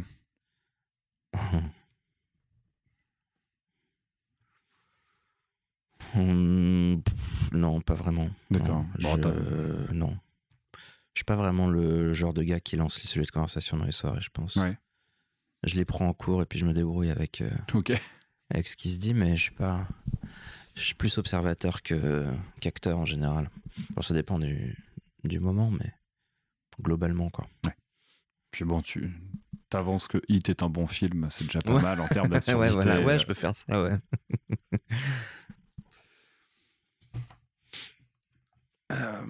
Alors, est-ce que tu as un objet porte-bonheur? Ouais, bah j'ai mes bagues en fait. Ok. En fait, j'ai une révélation en fait en te répondant, mais en fait, elle ne me quitte jamais Ok. ou quasi jamais. Tu dors avec? Ouais. Alors, est-ce que c'est porte-bonheur? J'en sais rien parce que je suis pas du tout superstitieux ou quoi que ce soit. Mais je me rends compte que je les ai toujours sur moi, que j'y tiens énormément. Et que, ouais, il y a peut-être quelque chose au fond de mon subconscient qui est de l'ordre de ça me porte bonheur. Ouais, Ok. peut-être, ouais. Et tu veux nous donner leur signification ou Bah, en fait, non. Enfin, c'est juste qu'il y en a une, c'était la chevalière de mon grand-père paternel, D'accord. qui a les mêmes initiales que moi. Ok. Et j'ai récupéré sa chevalière parce que j'étais le seul de ses petits-fils à avoir les mêmes initiales que lui. initiales, ouais. Enfin, à l'époque, j'étais le seul, maintenant, peu importe. Et l'autre, c'est la chevalière de mon arrière-grand-père, qui D'accord. s'appelait Moïse, Ok. d'où mon pseudo. Et il se trouve que ses filles, mes grands-tantes, donc, un jour m'ont proposé de récupérer sa chevalière. Ok. Et j'ai fait, bah ouais, du coup, très bien. Voilà, et j'ai ces deux chevalières qui ne me quittent pas. Ouais. Alors, si tu pouvais avoir un don, lequel serait-il? Quel serait ce nom? L'immortalité, c'est un don? Non, c'est un super pouvoir. Ah, merde. Un don, c'est quelque chose que des Ouais, gens ont ouais. autour de toi. Que les gens quoi? Que des gens peuvent avoir autour de toi. Genre l'oreille absolue. Ah ouais, Ça d'accord. existe. Alors attends, mais peut-être que tu vas me dire que c'est un super pouvoir, mais une fois, on jouait un peu à ce jeu-là de... T'aimerais avoir quoi comme don, super pouvoir, toi, avec des potes? Et il y a un pote, il a dit un truc de ouf. Il a dit, j'aimerais pouvoir tout faire bien. C'est-à-dire que, tu vois, sans avoir à apprendre. C'est-à-dire qu'en gros... tu vois, du jour au lendemain, tu dis, tiens, je vais aller jouer au foot, et tu sais parfaitement jouer au foot. Tu vois, tu dis, tiens, je vais prendre une guitare, tu sais parfaitement jouer de la guitare. Ouais, non, ça tient du super pouvoir. Ah, c'est plus super pouvoir. C'est plus un super Parce que j'ai trouvé ça assez balèze, tu vois. Parce que, tu vois, j'ai déjà connu des gens qui, par exemple, t'avais le sentiment que ils pouvaient jouer de n'importe quel instrument bien. Ouais. Et genre vraiment, tu leur filais n'importe quel instrument et ils arrivaient à te sortir un truc. Ça devenait pas des prodiges, enfin des prodiges, mais ils sortaient un truc avec n'importe quel instrument. Mais passer du foot à la cuisine en passant par la musique avec autant de brio à chaque fois, tu vois. Et réparer un... Du coup, ça marche pas. Attends, est-ce que l'insouciance dont on parlait tout à l'heure, tu vois, c'est un don que j'aimerais bien avoir. Une vraie belle insouciance, tu vois. Genre advienne que pourra, tu vois. Avoir une capacité à switcher en mode advienne que pourra tout le temps, tu vois. Et m'en battre les couilles de tout et du coup faire plein de trucs parce que je m'en bats les couilles. D'accord. Ouais, c'est quand même un truc qui me frustre par moment. Donc le don du battage de couilles. Ouais, du vrai battage de couilles. Du vrai battage. Celui qui te fait avancer, celui qui te met en danger en fait. Ok, ouais. Il y a un danger qui est nécessaire, ouais. Et toi, ce serait quoi du coup? Si je pouvais avoir un don, parce que j'ai déjà pas mal réfléchi et répondu au super pouvoir, qui serait l'omniscience, mais c'est pas un don. Si je pouvais avoir un don, l'oreille absolue, ça m'intéresse pas. Je suis assez frustré par mes qualités lorsque j'écris. Donc savoir bien écrire. Vraiment savoir bien écrire rapidement, c'est un truc qui me plairait bien. Ou pareil, non, j'ai souvent été frustré dans ma vie de pas savoir dessiner, même si ça veut pas dire grand chose. Là où c'est une activité que j'aimais beaucoup faire quand j'étais enfant, et je l'ai déjà dit, j'ai un de mes cousins qui est vraiment mon cousin d'ailleurs, qui est vraiment un de mes modèles dans la vie et qui lui dessinait super bien, a fait les beaux-arts et maintenant a une maison de micro-édition. Et c'est vrai que je trouve ça cool, ça quand même, de savoir bien dessiner et d'avoir une patte artistique, plastique et graphique. Voilà, je pense que ce serait soit l'écriture, soit ça. Très bien.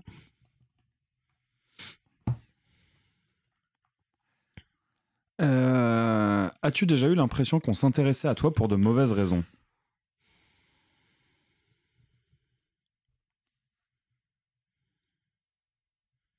Non, je crois pas. Ok. Non, pas spécialement. Non. Alors, dans tes rêves, oui, mais dans la réalité, as-tu... Bah oui, si, en fait, si. Tu nous l'as déjà raconté. As-tu déjà failli mourir? Ah oui. Bah Ouais. oui. Mais d'autres fois aussi. Hein. Ok. Ouais. Tu veux nous en raconter d'autres? Bah, des trucs en bagnole. Ok, d'accord. Ouais. Ce qui est fou parce que tu le conscientises pas sur le moment, tu vois. Bien sûr. Mais une fois, je me suis retrouvé C'était dans ma province, tu vois. Mhm. Et j'ai pris la voiture de mon père pour aller voir des potes, tu vois. Et J'ai cru comprendre une certaine importance dans ta discographie. Ouais. Ok. La Merco du Daron, qui est encore en vie. On sait pas pour combien de temps, mais ça roule encore. Bref, et du coup, je prends la Merco du Daron, tu vois, pour aller en ville voir des potes, quoi. Et en fait, mais je me suis pas. Enfin, moi, je savais pas ce qui se passait dans la ville, mais en fait, je me suis retrouvé dans une petite rue face à un gars qui roulait vraiment à balle, tu vois, Ok. à contresens, Ok. qui roulait nimp, parce qu'en fait, c'était une course-poursuite. Il y a une course-poursuite Ah ouais. entre lui et des flics, tu vois. Mais moi, je savais pas. Et en fait, juste, j'ai fait, tu vois, le réflexe de ouf. J'ai fait un écart. J'ai roulé à moitié sur le trottoir. Comment j'ai fait pour pas me prendre un poteau, un réverbère, je sais pas. Bref, j'ai fait l'écart, je suis revenu sur la route, tac. Et tu sais, j'étais là, genre, oh, c'est chaud là. J'ai fait quand même me prendre cette voiture de plein fouet. Et si je m'étais pris cette voiture, je serais mort, c'est sûr, tu vois, c'est obligé. Quoi. Il allait trop vite. En plus, moi-même, je roulais un peu vite parce que, voilà. Parce que tu étais jeune et insouciant. Ouais, voilà. Exactement, comme quoi. Et tu sais, après, j'ai repris ma route et tout. J'étais là, mais il s'est passé quoi en fait là? Je suis vraiment passé à ça. Tu vois, le mec, il m'a frôlé. Mais tu sais, tu t'en rends compte que plus tard. Quelques minutes plus tard, il faut le temps de redescendre. Et de... Donc j'ai quand même vraiment failli mourir ce jour-là, ouais, je pense. Vraiment. Ils ont fini par l'arrêter. Qu'est-ce qu'il avait fait? Je sais pas, peut-être il avait volé la caisse, juste, d'ailleurs. C'est un truc qui arrive assez souvent. Ouais, mais il n'y a pas une course-poursuite. Là où j'ai grandi, souvent, t'avais des caisses volées, puis tu les retrouvais brûlées dans des champs pas loin, quoi. Ah bah écoute, si tu pouvais avoir un super pouvoir, lequel serait-ce? Ah, bah l'immortalité. Ok, voilà. très bien. T'as pas peur de te faire chier? Non. Ok.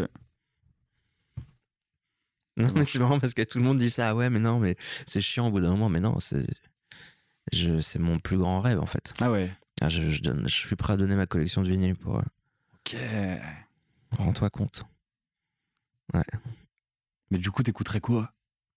Je sais pas, mais je serais immortel. Tu rachèterais des vinyles après. Ouais, bah c'est ça, je m'en fous, j'ai le temps, tu vois. J'ai le temps non seulement de faire de l'argent pour acheter des vinyles et ensuite d'en racheter les vinyles. Je peux même faire fabriquer les vinyles que j'aurais plus, tu vois, tu t'en fous. T'es immortel en fait, t'as tout le temps. Tu peux faire tout ce que tu veux. Tu vois, tu peux passer 200 ans à devenir millionnaire, milliardaire. J'ai pas un rêve en soi de devenir milliardaire, mais tu vois ce que je veux dire, tu peux tout faire en fait. Et alors, ce serait immortel comme comment dire, genre comme un elfe dans le Seigneur des Anneaux, ou immortel comme Wolverine? Ah, comme Wolverine. Donc on peut pas te tuer en fait. C'est-à-dire que tu survis à une explosion atomique. Ouais. Mais là, oui. Wolverine, c'est mon héros. T'es conscient que dans 150 ans, tu te fais sérieusement chier parce qu'on a tous disparu. Bah, je serais tout seul. Oui, bah, ouais, c'est vrai. Bah, tant pis, je serais tout seul. Ok. Bah, je communiquerai avec les animaux, les arbres. Je suis sûr qu'il y a moyen de développer des trucs. Ça marche. Bah, c'est peut-être toi qui vas redonner naissance à l'humanité, du coup.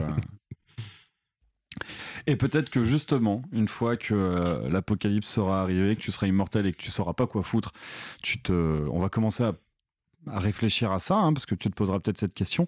Si tu pouvais créer un croisement entre deux animaux pour en inventer un nouveau, que ferais-tu? Waouh.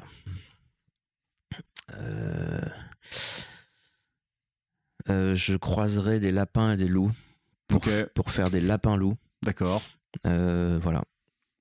Dans quel but? Dans le but de pouvoir réaliser enfin le rêve d'un de mes meilleurs potes qui a un chat et qui passe son temps à appeler son chat mon lapin ou mon loup ou mon lapin-loup. D'accord. Et je pense qu'il faut vraiment que je réalise son rêve à lui d'avoir un lapin-loup en fait. Okay. Voire un chapin-loup, puisque du coup... Chapin-loup. Ouais, ah ouais. Ouais. On est sur des évolutions assez Ah, c'est ouf là-bas, ouais. Oui, effectivement, je vois pas comment la nature et l'évolution peuvent justifier une telle. Ouais. Donc lapin-loup, c'est quoi? En plus, le lapin, c'est quand même, tu sais, c'est une victime de base. Bah c'est quand même ouais, un c'est un une petit truc proie. mignon. Et le loup, c'est le prédateur absolu. Donc, tu croises les deux, c'est la paix dans le monde. T'as fait la synthèse de tout, en fait. Le bien, le mal, le yin, le yang. Le lapin-loup, ouais, c'est ça. D'accord. C'est le yin-yang des animaux, quoi. Soit. J'avoue que là, je n'ai pas grand-chose à ajouter. De quoi avais-tu peur quand tu étais petit? Bon, de la maladie, la mort. Enfin, ça n'a pas trop changé, du coup. C'est des morts Enfin, des morts, putain. Des peurs qui persistent. C'est des peurs viscérales, ancestrales. Ouais, la maladie, la souffrance, d'ailleurs. Ok, ouais. Je suis pas très fan de la souffrance. T'as des gens qui aiment bien souffrir. Oui. Bah, Enfin, souffrir. Je crois que personne ne prend son pied en ayant un cancer. Bien sûr. Non, bien sûr. Mais je sais pas, je me rends compte qu'il y a quand même des gens qui... moi, je suis très douillet, quoi. Tu vois. Ok, oui. J'ai vraiment peur pour mon intégrité physique, tu vois. J'ai vraiment ce truc. Je suis un peu chochotte, quoi. Ok. Donc, ouais, voilà. Quand j'étais petit, du coup, j'étais encore plus chochotte. Et tu craignais pas de créatures imaginaires ou pas de monstres sous le lit Non, je crois pas. Non. Bon, j'avais un peu plus. Non, si, j'avais peur dans le noir, quoi. Comme beaucoup d'enfants, j'avais une petite veilleuse Donald. Oh. Ouais. Donc je m'endormais avec ma petite veilleuse Donald, mais en fait, ouais. Ceci dit, je me rends compte que même adulte, enfin depuis tout le temps, j'ai jamais, comment dire, je suis jamais dans le noir complet. Parce que tu sais, à Paris, tu vois, j'ai pas de rideau, j'ai juste des volets, mais du coup la lumière elle filtre facilement. Et j'avoue que quand je suis dans un noir complet la nuit, tu vois, genre à la campagne, tu vois, je suis pas bien. Ouais. Je suis quand même pas serein. Mais j'ai pas peur de monstres en soi, mais je sais pas, je suis pas serein. Ok. Ouais. Non, peut-être vu qu'il y a la peur de la mort aussi. Ouais, je pense que c'est lié. Ça une peur de l'inexistence, du néant, du rien. Ouais, la fin de la lumière, la fin de tout, quoi. Mais ouais, voilà.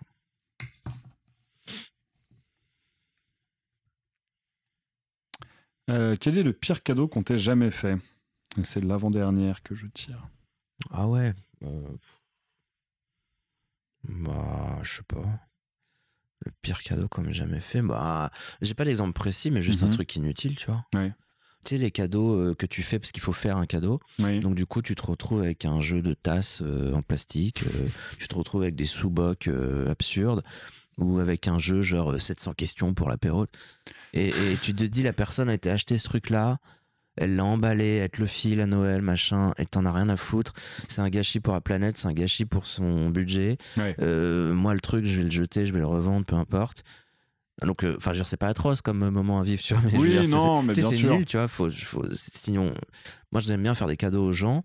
Je fais pas beaucoup de cadeaux aux gens, mais quand je fais un cadeau, j'aime bien que ce soit un minimum personnalisé. Bien sûr. Que le cadeau, il ait un sens, qu'il y ait un clin d'œil, un truc, même si c'est une bricole, tu vois. Et ouais, on a tous reçu des cadeaux de merde qui servent à rien. Tu sais que le truc, tu vas le tège, quoi. Ouais. Tu rentres chez toi, réveillon fini, hop, poubelle. C'est nul quand même. C'est un peu triste, c'est un peu dommage. Voilà. C'est un peu regrettable. Ouais. Et la dernière que je tire, ensuite, tu pourras à ton tour en tirer 3.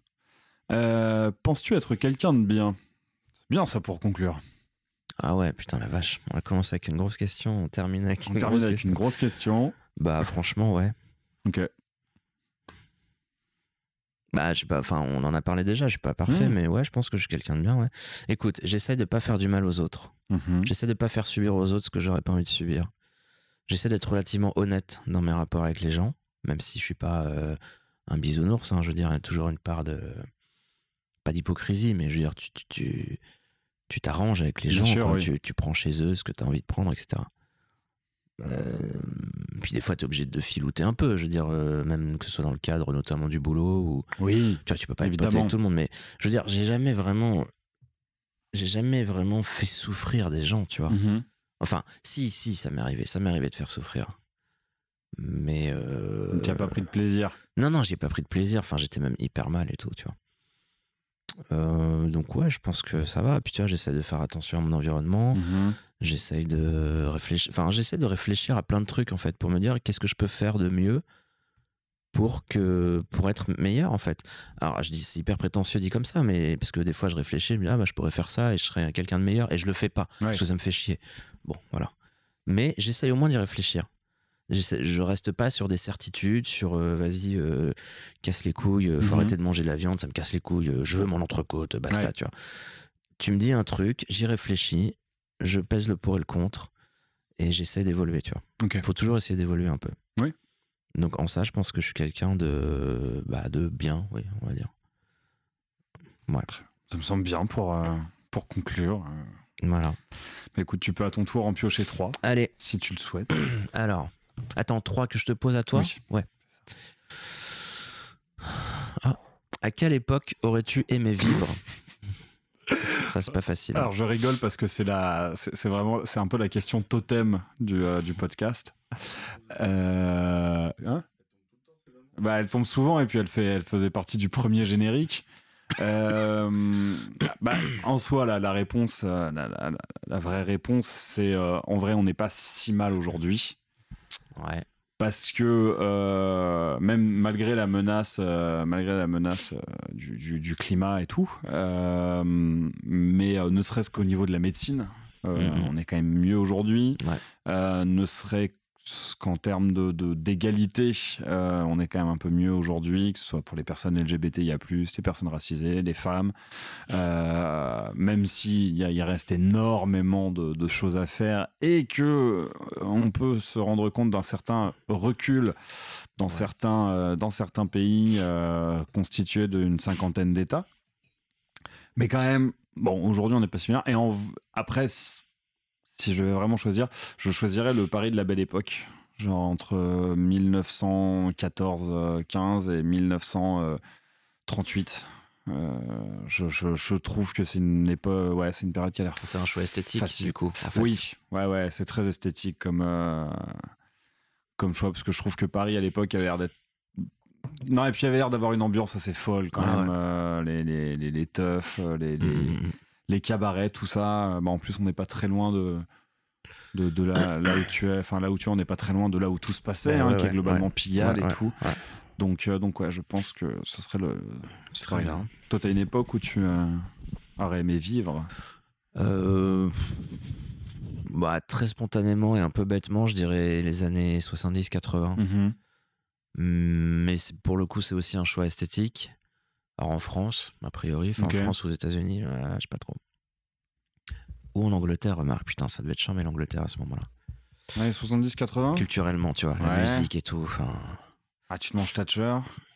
Ouais. Non, mais moi, je pense toujours culture. Bien en sûr, fait. bien sûr. Toujours musique et tout, création, mouvement culturel divers et variés. C'est vrai que je pense pas politique, mais ouais, Thatcher, c'est relou. Mais ouais, on va dire 70-80. Ok. Parce que l'impression qu'il y a encore beaucoup de possibilités et de choses accessibles. Oui. Pour un peu tout le monde, tu vois.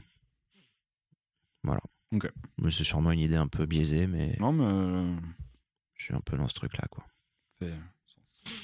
Another one. Alors, si tu pouvais exercer n'importe quel métier, lequel choisirais-tu ? N'importe lequel, on va dire, malgré toutes les. Si, je pense que je serais réalisateur de films. Ah ouais ? Ouais. Mais pas Hit, du coup. Non, pas Hit. Non. Ouais, je pense que je serais n'importe quel métier. Je pense que ça reste le métier qui me fascine le plus, enfin que j'aurais le plus aimé faire. Ouais. Et pourquoi n'es-tu pas réalisateur de films ? Enfin, je veux dire, t'as un cursus dans le cinéma quand même pas ou pas du tout. Non, pas du tout. Mais c'est trop tard ? On sait jamais. Ouais, on sait jamais. Après, je pense que c'est aujourd'hui, finalement, c'est peut-être plus le prestige qui va avec qui me plaît. Je pense peut-être pas avoir le. Parce qu'en plus de ça, moi, si je suis réalisateur de films, c'est pas pour. C'est pas pour réaliser des téléfilms, quoi. C'est parce que je veux réaliser des grandes œuvres. C'est pour être Peckinpah ou. J'entends bien. Ouais, bon, Scorsese, même si j'aime pas Scorsese plus que. Enfin, j'aime bien ce qu'il fait, mais pas plus que ça. Mais enfin voilà, ce serait. Oui, un réalisateur. C'est ça. Un grand réalisateur. Un auteur. Voilà, ouais, un auteur. Okay. Donc non, mais c'est vrai que j'ai régulièrement des visions de films que j'aimerais faire, que j'aimerais adapter. Et en général, c'est des films qui sortent, et quand ils sortent, je suis en mode mais ça a l'air d'être de la merde. Ouais. Si je l'avais fait. Est-ce qu'il y a une œuvre du coup littéraire que tu aimerais adapter? Ouais. Genre... Il y en a plusieurs. Okay. Là, pendant très longtemps, j'avais envie de faire mon adaptation de Peter Pan. Oh. Mais il y a Wendy qui est sortie il y a 2-3 ans, et en vrai je pense que elle est bien, j'ai pas besoin de rajouter grand chose. Okay. Et sinon il y a l'œuvre littéraire que je rêverais de réaliser, et ce serait genre je crois une fresque de 4-5 heures. Ce serait une adaptation du Maître et Marguerite de Bulgakov. D'accord, je connais pas. C'est donc un roman russe, comme le nom de son auteur l'indique. C'est se passe dans les années 30, donc au plus haut de la dictature bolchevique, du totalitarisme bolchevique. Et le diable arrive à Moscou et fout un bordel monstrueux. Il fait globalement halluciner l'intégralité de Moscou, et la folie s'empare de Moscou. Et en fait, tu te rends compte que derrière ça, c'est pas un acte qui est motivé uniquement par la malveillance et par le plaisir de semer le chaos chez l'homme, mais aussi il y a aussi une volonté d'honorer, on va dire, l'amour pur. C'est une grande œuvre autour de l'amour et ce genre de choses. Et il y a des parallèles avec la rencontre entre Jésus et Ponce Pilate. Enfin, c'est mon roman préféré, et j'adorerais réaliser une. Je pense que si on me filait, mais je pense que je préférerais finalement être le producteur maintenant. Parce que je sais que j'ai pas le talent, mais j'ai une petite vision. Donc j'essaierai de trouver un réalisateur producteur à l'américaine, où t'as beaucoup de pouvoir aussi, du coup. Voilà. Et où je trouverai un réalisateur où je sens que sa vision, sa patte peut coller à ma vision du Maître et Marguerite, et voilà. Et si tu l'as pas lu, je te conseille de le lire. Ok. Malheureusement, je crois que il y a la traduction qu'on trouve actuellement, je la trouve vraiment pas ouf. Je trouve qu'elle perd en baroque, et mais sinon, faut essayer de le choper d'occasion. Voilà. Très bien. Et la dernière. Oui, toi, quel métier tu voudrais en fait, j'ai toujours voulu être comédien. Ok. De cinéma. Je pense que j'ai aucun talent pour ça. Ok. Voilà. Du coup. Pourquoi? Qu'est-ce qui te fait dire ça? Parce que les rares fois où j'ai fait un peu de théâtre, ou les rares fois où je me vois à l'écran dans des clips, où je me trouve. Ça marche pas, quoi. Ouais. Non, mais après, ça se travaille. Hein. Mais je pense que je pense que je suis pas vraiment fait pour ça. Mais j'aurais adoré être comédien, en fait. Ok. Ouais. Ou réalisateur aussi. Ouais, ça. Il y a une œuvre littéraire que tu aurais aimé adapter. Ah, vas-y. Le Grand Maulne. Ok. Le Comte de Monte Cristo. Ok. Ça, il y en a une qui arrive, malheureusement, avec Pierre Ninet. Ouais, mais j'irai pas voir. J'aime pas Pierre Ninet. Et la saga Malocène de Pénac. Ok, d'accord. Qui a déjà été adaptée en partie, mais j'ai pas vu parce que je refuse de voir. Vu que c'est pas moi qui l'ai fait, je refuse de la voir. Je comprends, ouais. En plus, j'aime pas l'acteur qui joue Benjamin Malocène. Enfin bref, d'accord. Y a rien qui va. Et tu verrais qui en Comte de Monte Cristo, en Edmond Dantès? Ah putain. Je sais pas, c'est chaud. C'est chaud parce qu'il est tellement. Genre, au début, il est jeune, t'imagines un jeune, truc un peu jeune premier, fringant et tout. Puis après, après l'épisode de la prison, il s'enfonce quand même dans le shit, la cam et tout. Il y a un truc. Faut que le gars il soit marqué, abîmé, tout en gardant un certain charme, un charisme absolu, tu vois. Mais que le gars il soit limite quand même déjà un peu gros, un peu, je sais pas, tu vois, un peu marqué par la vie d'une manière ou d'une autre. Donc je sais pas, faut vraiment trouver quelqu'un qui puisse correspondre à ça. Enfin, après tu grimes, tu maquilles, tu prothèses, mais faut quand même que le gars de base dégage du début à la fin ce truc, tu vois, ce truc un peu. Donc là, comme ça, je saurais pas te dire qui, mais mais il y aura un enjeu de ouf sur le casting, c'est clair. Bien sûr. Voilà. Alors la dernière, c'est ça. Que fais-tu pour t'endormir? Ah, je me parle à moi-même. C'est mignon, ça. Ouais, ah ouais? Ouais. Bon, elle est déjà sortie. J'ai déjà répondu. Et ce qui est marrant, c'est que ma copine m'a dit que du coup elle avait essayé de le faire et que ça l'avait un peu perturbé, mais elle commençait à voir ce que j'y trouvais. Ouais, je me parle à moi-même. Je sais pas si t'as vu le film de Alan Parker, The Commitment. Non. Sur un mec qui s'appelle Jimmy Rabbit, il s'appelle Jimmy. Non, Jimmy Rabbit, c'est dans 8 Mile, je crois. Mais il s'appelle Jimmy et il devient manager. En fait, il monte un groupe de soul, de reprise de soul dans le Dublin des années 70-80. Et en fait, il passe beaucoup de temps à s'auto-interviewer dans son bain, en imaginant que son groupe défonce en termes de succès. Donc dans son bain, dans son lit, tout ça. Et c'est vrai que c'est un truc que je peux faire pour m'endormir, en fait, de m'auto-interviewer et de me poser des questions sur plein de sujets différents. Et en vrai, je parle 4 minutes et je m'endors. Après, en règle générale, je dors bien. Ouais. J'ai jamais de mal à m'endormir. Donc, c'est ça. Ouais. J'ai rarement du mal à m'endormir, mais si j'ai du mal à m'endormir, je me parle à moi-même et ça marche très bien. Et c'est en fait, je me parle jusqu'au moment où je me rends compte que j'ai arrêté de parler. Et c'est vrai que donc je dis je m'endors. Voilà. Je recommande. Très bien. C'est peut-être pas automatique les premières fois, mais ouais.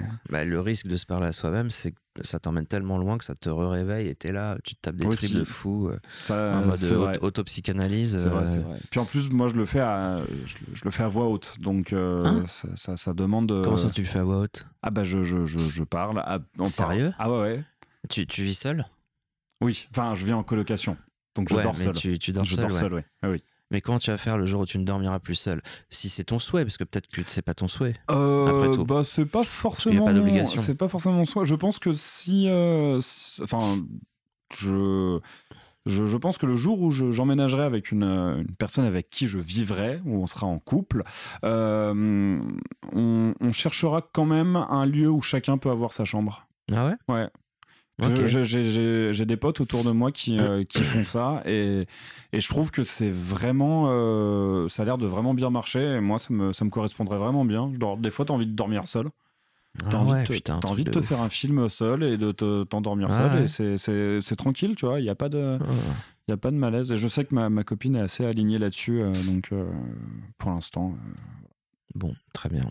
Donc il faudra 4 pièces, quoi. Voilà. Mais voilà, oui, ça demande de dormir seul, de s'endormir en ce moment. Okay. Mais je chuchote, hein, je parle pas aussi fort que là maintenant. Oui, j'imagine que t'es pas là, mais bon. Mais quand même, quand t'es pas prévenu, ça peut surprendre. Hein. Oui, non, mais je l'ai jamais fait à côté de je l'ai jamais fait à côté de quelqu'un. Puis encore une fois, non, justement, sinon, si je suis à côté de quelqu'un et qu'on n'arrive pas à s'endormir tous les deux, on va discuter jusqu'à ce qu'on s'endorme. Donc on en revient à peu près à la même chose. Okay. Toi, t'as un petit tricks? Non, j'ai pas trop de mal à m'endormir en général et non, sinon je me mets à penser à des trucs, mais les trucs qui sont pas trop angoissants, tu vois. Oui. Je trouve un fil de pensée relativement anodin, genre j'ai vu telle paire de baskets sur tel site, est-ce que ça m'irait bien, avec quoi je les mettrais, et dodo. Tu te fais tes outfits. Ouais, c'est ça. En gros, c'est un exemple à la con, mais ça a pu m'arriver de faire ça. Ou sinon, je regarde des films jusqu'à ce que dodo s'en suive. T'arrives à t'endormir devant un film? Ouais. Et est-ce que c'est pas parce que le film est chiant, c'est juste que je suis claqué. Et que... T'arrives à t'endormir en découvrant des films? Ou tu te mets plutôt des valeurs sûres? Non, je me mets plutôt des valeurs sûres ou quoique non, je me mets ça m'arrive de mettre des trucs que j'ai pas vus. Hein. Mais j'ai un sentiment de gâchis quand je fais ça. Je le fais parce que je me dis peut-être je vais tenir et je m'endormirai à la fin. Ouais. Après le film donc, mais si je m'endors en cours de film, je me dis putain t'es quand même vraiment un connard, tu respectes pas l'œuvre. Tu lances ton film, il est 23h30 et en fait, 3/4 d'heure après, tu dors. Oui. C'est pas cool. Mais c'est quand même un moyen de s'endormir. Quoi. Ok. Très bien. Voilà. Bah écoute, merci beaucoup. Merci à toi. Moïse, d'avoir pris le temps de répondre à mes questions, puis de m'avoir accueilli chez toi et puis pour ton thé. Comme je t'ai dit, il y a une dernière question. Est-ce que tu pourrais me donner 2 personnes que tu aimerais entendre dans Aléatoire? Alors, une avec qui tu peux me mettre en contact et une inaccessible, on va dire. Ouais. Alors, une avec qui je peux te mettre en contact. Est-ce qu'il acceptera? J'en sais rien.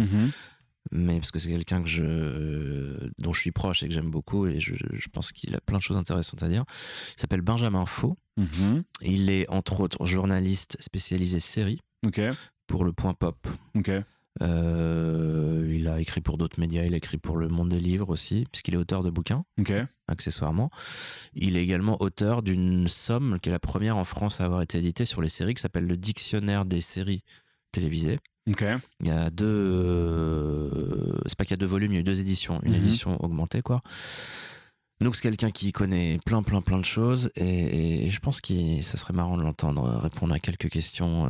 Après, c'est pas quelqu'un qui se livre énormément sur des choses très intimes, mais justement, si jamais il accepte, ça peut être cool, je pense. Très bien. Et la deuxième, du coup, inaccessible entre guillemets, un gars qui me fait pas mal marrer en ce moment, qui s'appelle Jamil Le Schlag. Ok. Oui, t'es la deuxième personne à me demander Jamil Le Schlag. Ah, c'est bon ça. Donc voilà, je le connais pas du tout, hein. Je suis juste spectateur, auditeur de ce qu'il fait et il me fait marrer. En fait, c'est même pas tant ce qu'il raconte, parce que des fois c'est pas ouf, mais c'est la manière. Il a un swag de ouf, tu vois. Okay. Et j'ai vu sur scène, il est vraiment hyper cool et très gentil en plus. J'ai discuté un peu avec lui à la fin. Okay. Et le gars est détente de ouf et il a un bon état d'esprit, je pense. Donc il faudra peut-être que j'essaye d'aller le voir sur scène. Ouais. Il joue à l'Apollo Théâtre. Oui, près de République, là. Ouais. Très bien. Bah, et puis peut-être que, chers auditeurs et auditrices, vous avez le contact de Jamil Le Schlag. Dans ce cas-là, n'hésitez pas. Où est-ce qu'on peut te retrouver et suivre ce que tu fais ? Bah, sur les réseaux sociaux principalement, donc Facebook, Twitter, Instagram avec mes 100 000 comptes. D'ailleurs, j'en profite, petite promo, j'ai créé un compte Insta il y a quelques temps pour partager des photos des œuvres de mon grand-père qui était peintre. Parce qu'il y a une petite actu autour de lui en ce moment et du coup je me suis dit qu'un compte Insta ça peut être pas mal pour poster de l'image, quoi. Donc si vous voulez, si vous êtes curieux, amateur de peinture, c'est vrai que c'est un secteur dont je parle peu, mais moi j'aime beaucoup la peinture. Ça s'appelle Guy _Arnaud. Je me demandais, vu _ officiel sur Insta. Bah, sinon vous me suivez sur Insta, j'ai mis tous les autres comptes dans ma bio. Bref, bon, pardon, c'était pour le petit truc promo, sûr, mais vas-y. Mais voilà, enfin on peut me retrouver sur les réseaux sociaux et après sur la musique particulièrement, bah Bandcamp, tous mes sons sont sur Bandcamp. Ils ne sont pas tous malheureusement sur les plateformes. Donc ceux qui veulent vraiment creuser le truc, il faut aller sur Bandcamp. Mais sinon globalement il y a quasi tout sur Spotify, Deezer, Apple, etc. Très bien. Walou. Eh bien, écoute, encore merci. Bah, merci à toi. Et puis, cool. Quant à vous, chers auditeurs et auditrices, vous pouvez toujours retrouver Aléatoire sur Instagram avec @aléatoire_s. N'hésitez pas à commenter, à mettre un pouce en l'air ou 5 étoiles sur cet épisode. Ça m'aide beaucoup. Je n'aime toujours pas faire ça. Et je vous dis au prochain épisode. Merci d'avoir écouté Aléatoire. J'espère que cet épisode vous aura au choix ému, fait rire, appris des choses ou les 3 en même temps. Si vous voulez soutenir le podcast, vous pouvez en parler autour de vous, le partager sur vos réseaux ou encore lui donner 5 étoiles sur la plateforme d'écoute de votre choix. À très vite pour une nouvelle rencontre et laissez-vous surprendre.